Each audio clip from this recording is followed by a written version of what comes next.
Hello friends and dear student, welcome to study with micro. I hope आप सभी अच्छे होंगे। मैं रंजीत सिंह एक नई वीडियो के साथ, जिसका टॉपिक है आज का एलसीएम एचसीएफ। ये पार्ट 2 वीडियो है। इससे पहले पार्ट 1 वीडियो अपलोड कर दी जा चुकी है। तो जिस भी साथी फ्रेंड्स और मेरा जो भी डियर स्टूडेंट्स है, अगर उसने नहीं देखा है तो पहले पार्ट 1 को देख ले, देन उसके बाद पार्ट 2 का अध्ययन करें। आपको यहाँ से काफ़ी चीज़ें अच्छी सीखने को मिलेंगी। तो चलते हैं अपने क्वेश्चंस की ओर और देखते हैं क्वेश्चन। पहला क्वेश्चन क्या है? तो पहला क्वेश्चन फ्रेंड्स है, if x is equal to 2 की पावर 3 इंटू 3 की पावर 3 इंटू 7 की पावर 2 तथा y बराबर x की पावर 2 की पावर 3 इंटू 3 इंटू 5 है। अगर ये कह रहा है, ये मान अगर दिया हुआ है तो कह रहा है तो एचसीएफ क्या होगा। और हम बात करें यहाँ पे एचसीएफ की, तो एचसीएफ भी हम देखेंगे यहाँ पर और एलसीएम भी देखेंगे। तो फ्रेंड्स देखिए, समझिए। तो इसका अगर हमें निकालना हो एचसीएफ मीन्स क्या होता है? तो बच्चों मासा भी कहते हैं इसको, हाईएस्ट कॉमन फैक्टर। चलिए अब देखिए, हमारे पास दो संख्याएं हैं, एक x है और एक y है, दोनों की वैल्यू दी हुई हैं। अब हमें ये देखना है कॉमन फैक्टर। कॉमन देखिए, सब इसमें x वाले वैल्यू में और y में कौन सा कॉमन है। तो हम देखते हैं कि 2 की पावर 3 यहाँ पर है और 2 की पावर 3 यहाँ पर है। तो फ्रेंड्स ये कॉमन फैक्टर हो गया, 2 की पावर 3 कॉमन फैक्टर हो गया। अब फिर देखते हैं 3 की पावर 3 है फ्रेंड्स, यहाँ पर 3 की पावर कितनी है? 1 है। तो यहाँ पर अपना 3 में कॉमन क्या हो जाएगा? ओनली 3 हो जाएगा। फिर देखते हैं यहाँ पे 7 की पावर 2 है, y में 7 नहीं है, y में 5 है, तो x में 5 का गुणज नहीं है, मल्टीपल नहीं है।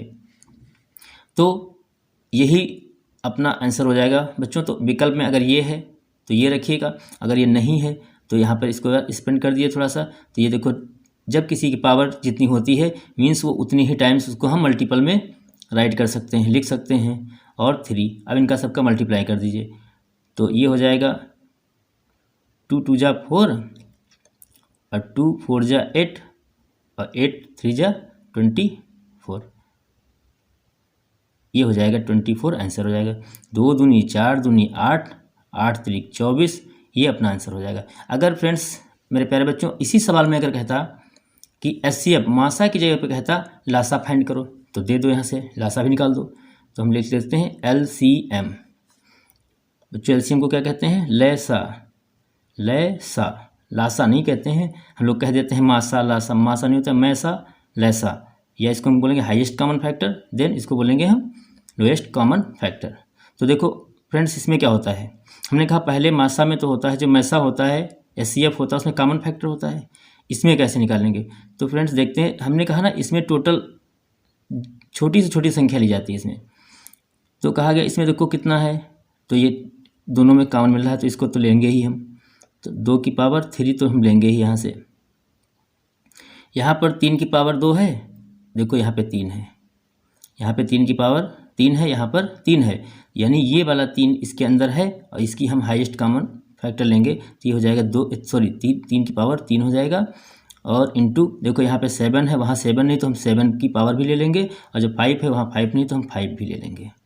अब इनको हम गुणा कर देंगे, तो ये हो जाएगा, देखो 3 बार गुणा करोगे, 2 दूनी 4 दूनी 8 आएगा, 3 3 का 9 3 27 आएगा। कितना आएगा? 27 आएगा। ये हो जाएगा 7 7 49, ये आ गया 5। अब इनका सबका गुणा कर दीजिए, आपका आंसर हो जाएगा। इसका गुणा कर दीजिए, आपका आंसर हो जाएगा। बाकी ऐसे भी कभी कभी आंसर यहाँ पर भी दे देते हैं और यहाँ पर भी आंसर हो जाता है। अब ये किस स्तर के लेवल के पेपर में जो है, किस परीक्षा में पूछा गया क्वेश्चन है, डिपेंड उस पर करता है। तो इसको हम क्या करेंगे? गुणा कर देंगे इसको हम। तो आ जाएगा 5 और 8 का गुणा करेंगे तो 8 5 40 हो जाएगा, 40 हो गया, और गुणे 27 गुणे 49। अब हम क्या करते हैं, 27 का यहीं पे निपटा देते हैं गुणा, 27 से कर दीजिए या यहाँ पे 0 लगा दीजिए पहले, 0 और 9 चौक 36, 3 आया, 4 चुक्कू 16, 16 3 19 हो गया। अब 27 से गुणा करना है, मैं इसको 27 से गुणा करना है तो यहाँ पे 27 से गुणा कर देते हैं, 1960 को 27 से गुणा कर देते हैं तो 0 हो जाएगा। 7 है तो 7 7 छंग 42 का 2 हासिल आया, 4 आया और 7 9 63 और 67 हो जाएगा। 6 आया, 7 एकम 7 6 13 हो जाएगा, 7 6 13 हो जाएगा। 2 से करेंगे 0 से गुणा करेंगे, 6 से करेंगे 2 को मल्टीप्लाई, 6 दून 12 हो जाएगा। 1 आया हासिल, 9 दून 18 1 19 हो जाएगा, 2 एकम 2 1 3 हो जाएगा।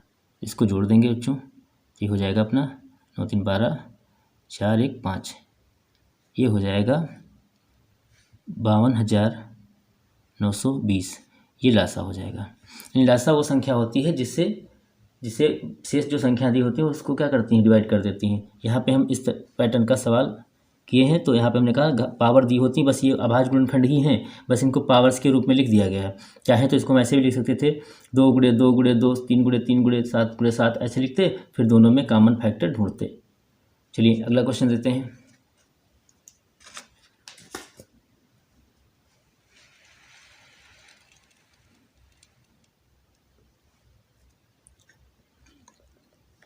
चलिए स्क्रीन पर जो क्वेश्चन दिख रहा है इसको पढ़िए।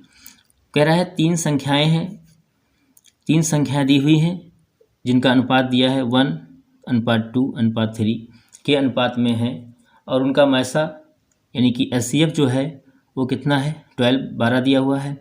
तो तीनों संख्याएं ज्ञात करना है, तीनों संख्याओं के मान ज्ञात करना है। तो मान लेते हैं कि माना पहली संख्या कितनी हो जाएगी बच्चों, तो हो जाएगी x।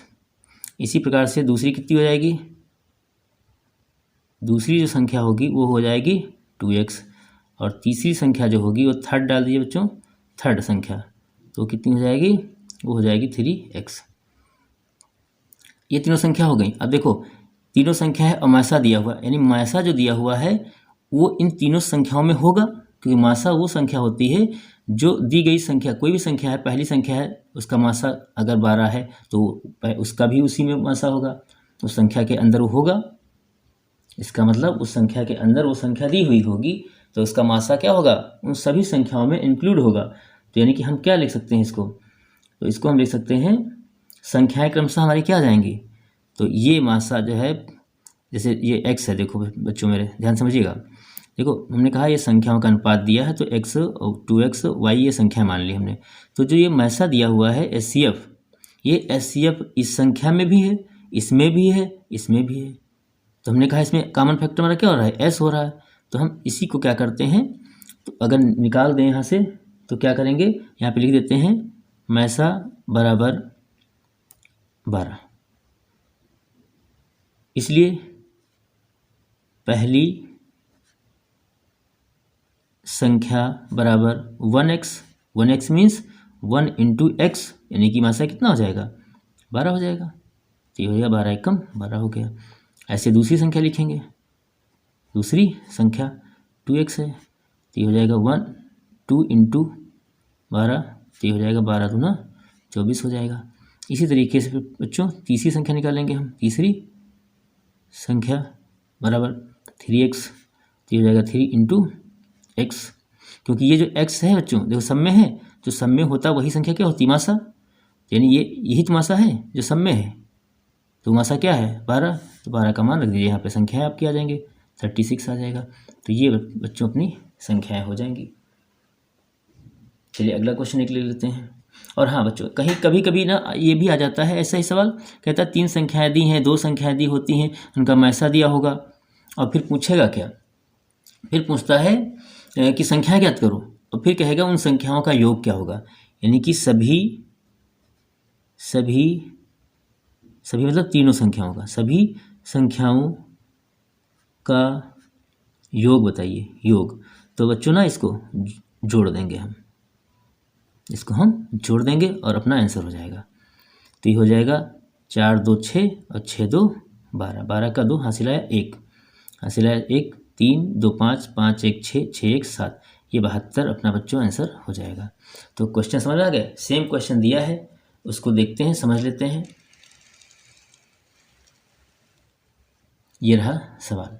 तो सवाल क्या कह रहा है, दो संख्याओं का अनुपात दिया इस बार। अभी भी इससे पिछला सवाल क्या था जिसमें 3 संख्याएं थी, इसमें क्या है 2 संख्याएं हैं। और कह रहा है उनका मासा कितना दिया हुआ है, इसमें मासा 15, यानी कि HCF जो दिया है 15 दिया है, तो संख्याएं क्या होंगी और उनका योग क्या होगा, तो जान लेते हैं। मैंने कहा माना पहली संख्या बराबर 3x और जो दूसरी होगी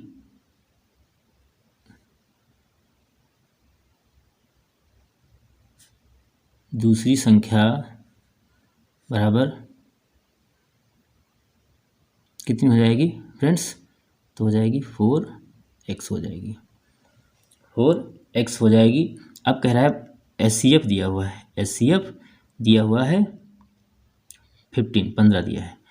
तो देखो बच्चों मेरे प्यारे मित्रों ध्यान से समझिएगा, हमने कहा कितनी बार कहा, पहली संख्या अगर है, कोई संख्या देखो दी होती, पहली संख्या मान लो कोई दे दी और दूसरी संख्या दे दी, जो मासा होता है वो दोनों में कॉमन फैक्टर होता है। तो देखिए इन दोनों में हमने कॉमन फैक्टर क्या मान लिया है, x, और वही कॉमन फैक्टर हमारा कितना है 15। तो अब पहली संख्या से निकाल लीजिए, इसलिए पहली संख्या बराबर 3x बराबर 3 इंटू 15, तो 15 तियाँ 45। ऐसे ही दूसरी संख्या निकालेंगे, दूसरी संख्या बराबर 4x, तो 4 इंटू एक्स का मान कितना हो जाएगा, यानी मासा कितना हो जाएगा, हमने कहा मासा जो ये है यही तो है HCF, यही HCF कितना दिया है 15, तो ये क्या हो जाएगा 15 चुकू 60 हो जाएगा। सवाल कह रहा है अंकों का योग क्या होगा, ये तो आ गई संख्याएं, ये संख्या आ गई, ये संख्या आ गई, इसलिए संख्या आ गई। जब संख्या आ गई तो कहता है अतः अंकों का योग, तो पहली संख्या कितनी है, पहली संख्या प्लस दूसरी संख्या, जोड़ दीजिए दोनों संख्याओं को। तो पहली संख्या कितनी है 45 और दूसरी कितनी है 60 है। आंसर कितना हो जाएगा 5 105, यानी 105, ये आंसर हो जाएगा बच्चों। तो आई होप आप सभी को वीडियो समझ में आ रही होगी। अगर वीडियो समझ में आ रही है तो वीडियो को अपने फ्रेंड्स को शेयर करिए और वीडियो को लाइक करिए और चैनल को सब्सक्राइब कर लीजिए ताकि आने वाली ऐसी ही वीडियो आपको मिलती रहे। तो देखते हैं अगला क्वेश्चन। तो ये रहा फ्रेंड्स अगला क्वेश्चन, वह बड़ी से बड़ी संख्या क्या होगी जिसके द्वारा 1657 और 2037 को भाग देने पर शेषफल क्रमशः 6 और 5 प्राप्त होता है। इसका मतलब ये हुआ बच्चों, सवाल को पहले समझिए ध्यान से, कि संख्या जो हमारी दी है 1600 कितनी दी है 1657 और दूसरी संख्या कितनी दी है, तो दूसरी संख्या जो दी है 2037 दी है। तो कहता है वो बड़ी से बड़ी संख्या कौन सी है जिसको हम इन दोनों को डिवाइड करेंगे, भाग करेंगे और शेषफल कितना बचेगा, तो बचेगा 6 और 5 बचेगा। तो 6 5 बचेगा तो क्या करेंगे, तो हल कैसे करेंगे, तो आइए देखते हैं। तो संख्या जो दी है पहली संख्या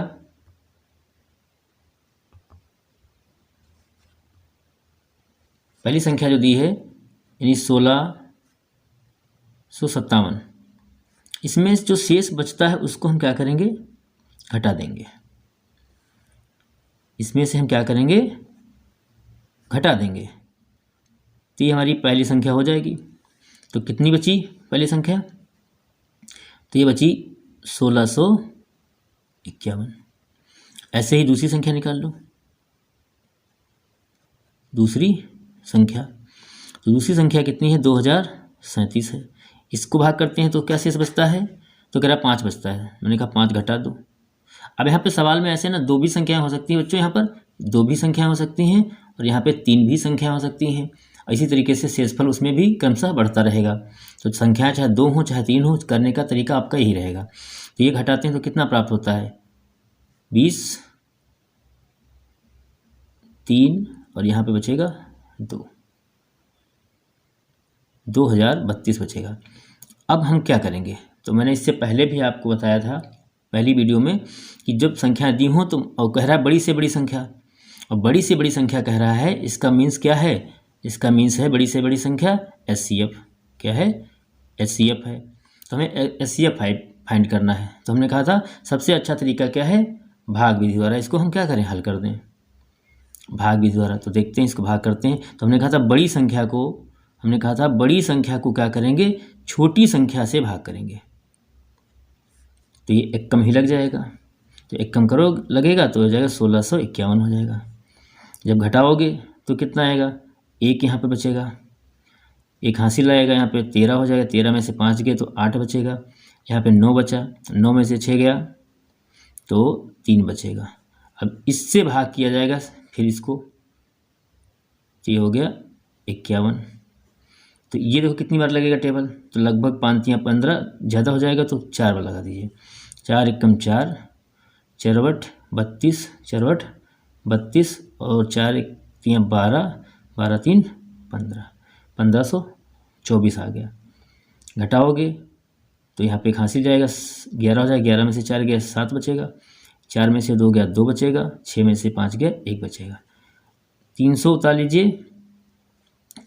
लीजिए, 81 यहाँ पे, इनको यहाँ पे डिवाइड कर दीजिए, उम्मीद है पूरा पूरा कट जाएगा, 3 से लगा दो तो 3 सत्ते 21, 1 बचा, 2 बचा, 3 3 दूनी 6 और 6 2 8, हासिल आया कुछ नहीं, 3 एकम 3, ये पूरा का पूरा क्या हुआ, डिवाइड हो गया।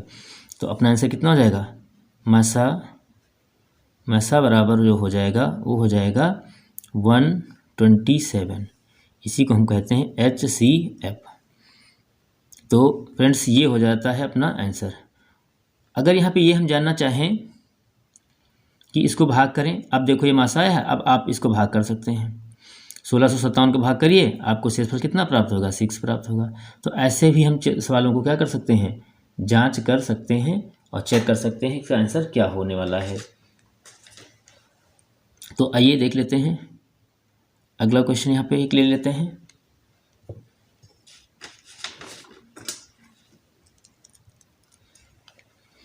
मासा ही ज्ञात करने का एक और तरीका है, उसको देख लीजिए। मैंने कहा 25/16 और 15/2 का मासा ज्ञात कीजिए। तो मासा ज्ञात करने को कह रहा है, तो मासा ज्ञात करते हैं इसको हम। तो ऐसे सवालों को करेंगे कैसे, तो इसका एक फार्मूला होता है। फार्मूला ये होता है कि जब कहता है भिन्न है, ये संख्या कैसी है, भिन्न है, तो भिन्न का मासा जब ज्ञात करते हैं तो होता क्या है, जब कहेगा मासा ज्ञात करना है तो अंश का मासा निकालेंगे और हर का क्या करेंगे, हर में जो दिए हैं हर का लसा ज्ञात करेंगे। ये फार्मूला होता है, तो समझ लेते हैं बस इसको। तो जैसे कि यहाँ पे संख्या कौन सी दी है, पूछ रहा है मासा, तो लगेगा मासा वाला फार्मूला। अगर यही लासा पूछ रहा होता तो यहाँ पे लासा हो जाता, और लासा हो जाता तो जिसको पूछेगा वो ऊपर रहेगा, बस ये भी ध्यान रखना है, और जिसको यहाँ पूछेगा ये भी ऊपर रहेगा। तो देखो यहाँ पे से 25 लिखा हुआ है, तो 25 के गुणांक कितने होंगे, 5 25 और 5 15। तो कह रहा है मासा निकालो, तो दोनों में कॉमन फैक्टर आपको क्या मिल रहा है, 5 15। यानी इसको अगर समझें तो ये जो लिखा हुआ है, ये लिखा हुआ है 3 5 15, और ये जो राइट है यहाँ पे इसका मतलब लिखा है 5 × 5 यानी 5 25। तो दोनों में कॉमन फैक्टर क्या दिख रहा है बच्चों, 5। तो इसका मासा कितना हो जाएगा, इसका मासा हो जाएगा 5। फिर हर में आइए, हर का कह रहा लासा निकालो। तो देखो बच्चों ये क्या लिखा है, ये लिखा है 2। तो देखो 2 है और 2 कॉमन फैक्टर इसके अंदर है, 2 ऑलरेडी इसके अंदर है, तो इसका लासा कितना हो जाएगा, 16 हो जाएगा।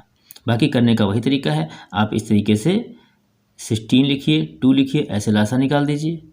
तो ऐसे करिएगा, आप कटिएगा, तब भी आपका लासा कितने आने वाला है, तब भी आपका लासा 16 ही आने वाला है। ऐसे ही अब हम 5 को और 25 को ऐसे काटेंगे तो 5 एकम 5, 5 पचम 25 हो गया, फिर 5 एकम 5 करें, देखो 5 ऐसा कितना हो जाएगा, 5 हो जाएगा। एचसीएफ कितना हो जाएगा, तो 5 हो जाएगा। आप चाहे जिसे करें आसानी से कर सकते हैं, बस ध्यान ये रखना है अगर मासा पूछ रहा है तो अंश का मासा ऊपर मासा निकालेंगे और नीचे लासा निकालेंगे। अभी इस पर हम अगला क्वेश्चन भी एक देख लेते हैं प्रैक्टिस के लिए। तो ये क्वेश्चन रहा फ्रेंड्स, देख लेते हैं बच्चों। देखो यहाँ पर 18/5 20/9 दिया हुआ है और कहा गया इसका लासा ज्ञात कीजिए। मैंने पिछला सवाल मैंने कहा था अगर लासा पूछेगा तो क्या होगा, तो यहाँ पे सवाल हो जाएगा, सूत्र क्या हो जाएगा, भिन्न का लासा बराबर, तुमने कहा था अंश का क्या हो जाएगा, अंश का एलसीएम, हर का एचसीएफ, हर का एचसीएफ, बस यही हल हो जाएगा। तो अब लासा पूछ रहा है देखो ऊपर, तो यहाँ पर हम क्या करेंगे, संख्या ले लेंगे 18 और 20 ले लेंगे, 2 से काटेंगे 9, 2 दहम 20, 9 नहीं कटेगा, 10 कट जाएगा, फिर इसको हम काट देंगे, 3 से 3 आया, 5 नहीं कटेगा, 3 से 1 कट जाएगा, 5 नहीं कटेगा, 5 से 5 कट जाएगा। तो बच्चों सबको आता है, सारे फ्रेंड्स को मेरे आता है करना, ऐसा नहीं है कि नया है, बस ध्यान हमें क्या रखना, फार्मूले होते हैं, ऐसे सवाल जब बन जाते हैं तो ये नहीं ध्यान आता है, पेपर में कन्फ्यूजन हो जाता है कि इसको करें कैसे, अंश का करना क्या है, हर का क्या करना है, बस यही याद दिलाने के लिए ही क्वेश्चन ऐसे करवाए जाते हैं। बाकी इन क्वेश्चन में कोई बहुत बड़ा इशूज नहीं होता है कि आप नहीं कर पाएंगे। तो ये हो गया देखो बच्चों, यहाँ से लासा हमारा आ जाएगा, तो 2 दूनी 4, 2 दूनी 4, 4 तियाँ 12, 12 हो गया, 12 पंचा 60 और 60 छठियाँ 18, 180 हो गया बच्चों। कितना हो गया, सबको गुणा कर लीजिएगा, आ जाएगा 180। अब नीचे देखते हैं बच्चों, तो देखो नीचे तो कॉमन है नहीं क्योंकि दोनों संख्याएं अभाज्य हैं, और दोनों संख्याएं अभाज्य हैं, इसका मतलब हम जब 5 का करेंगे तो 5 पंजा 5 आ जाएगा, और जब 9 का करेंगे तो 3 त्रिका 9 और 3 त्रिका 9, 1 आया। तो देखो 5 में कॉमन क्या मिल रहा है, 1, और 9 के गुणनखंड में कॉमन क्या मिल रहा है, 1, यानी कि इसका मासा कितना हो जाएगा, 1 हो जाएगा। तो बच्चों अपना आंसर कितना हो जाएगा, 180 हो जाएगा। चलिए अगला क्वेश्चन ले लेते हैं। कहा गया 2 असहभाज्य संख्याओं का गुणनफल 117 है, 117 है और उनका एलसीएम क्या होगा। तो इसको समझ लेते हैं। तो 2 असहभाज्य दी हैं, तो माना संख्या ले लेते हैं 2, माना 2 असहभाज्य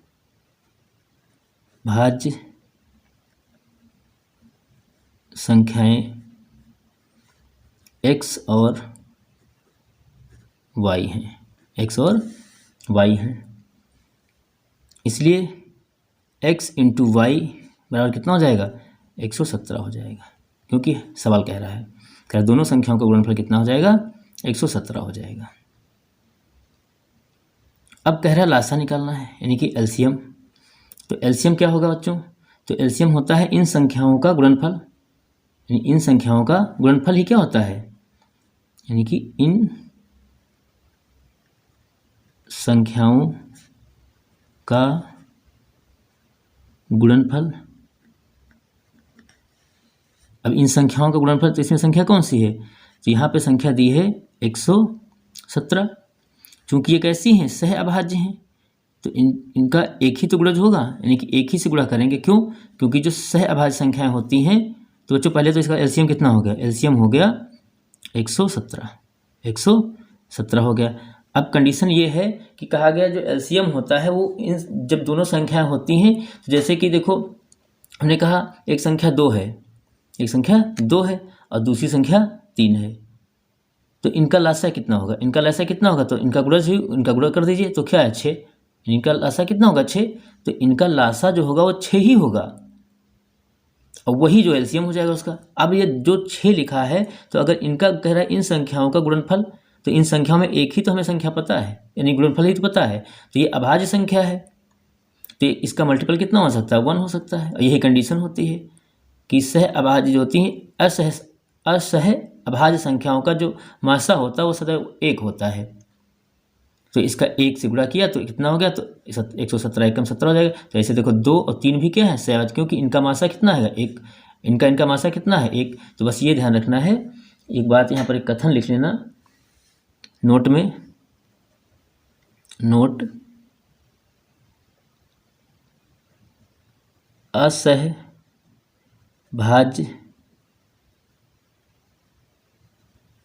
संख्याओं का मासा सदैव 1 होता है, बस ये ध्यान रखिएगा। चलिए पढ़ते हैं अगले क्वेश्चन पर। अगला भी क्वेश्चन कुछ नहीं तो थोड़ा क्वेश्चन बदला हुआ है, इसको ही हम एक बार आपको समझा देते हैं। तो बस ये समझ लीजिए, हमने कहा 2 असहभाज्य संख्या ले लीजिए x y, और सवाल कह रहा है इन दोनों का गुणनफल कितना 117 है। तो हमने कहा एलसीएम कितना होगा, तो एलसीएम इन्हीं संख्याओं का गुणनफल होता है। और इन संख्याओं में जो 117 दिया है वो यानी कि अभाज्य संख्या है, तो इसका अभाज्य संख्या, तो इसका गुणन कितना होगा 1 ही होगा, यानी 117 एकम 117। तो यही इसका क्या हो जाएगा, लासा हो जाएगा। तो ध्यान ये रखना है, जब भी कोई असहभाज्य संख्याएं होती हैं तो उनका मासा सदैव कितना होता है 1 होता है। तो हमेशा लासा वही संख्या हो जाएगी जो सवाल में दी रखी होगी। तो चलते हैं अगले क्वेश्चन की ओर।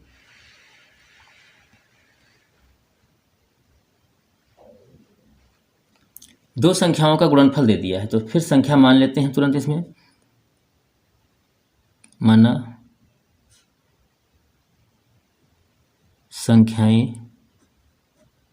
संख्याएं बराबर x और y हैं, यानी पहली संख्या x हो गई, दूसरी y हो गई। अब कह रहा है, इसलिए कह रहा मासा कितना दिया, यहाँ इनका गुणनफल दिया हुआ है, तो x इंटू वाई बराबर 2160। और कह रहा है इनका मासा कितना दिया हुआ है, तो इनका मासा दिया हुआ है 12। मासा कितना दिया है 12, HCF दिया है 12। तो देखो 12 दिया है, तो ये संख्याओं में HCF होगा, तो इसको हम क्या लिख सकते हैं, इसको लिख सकते हैं नाउ। अब ये हो जाएगा 12x इंटू 12y बराबर 2160।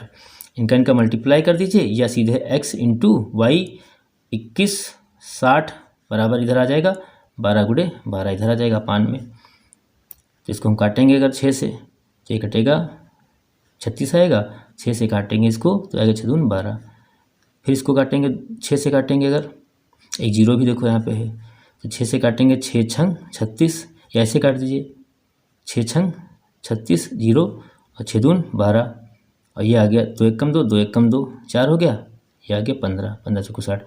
या हम सीधे काटते हैं इसको, तो यानी कि ये आता है यहाँ पे ऐसे 2160 बटे 144, इसको काट दीजिए 15 बार कट जाएगा, तो अपना आंसर कितना हो जाएगा 15। तो आंसर नहीं हुआ, ये दोनों संख्याओं के x गुणे y कितना आ गया 15 आ गया। सवाल क्या कह रहा है, संभावित जोड़ों की संख्या पूछ रहा है। संभावित जोड़ों की संख्या पूछ रहा है, तो ये तो हो गई x y 2 हो गए, इनके संभावित जोड़े कितने होंगे, तो यहाँ पर हमको राइट करना होगा अभीष्ट जोड़ों की संख्या। अभीष्ट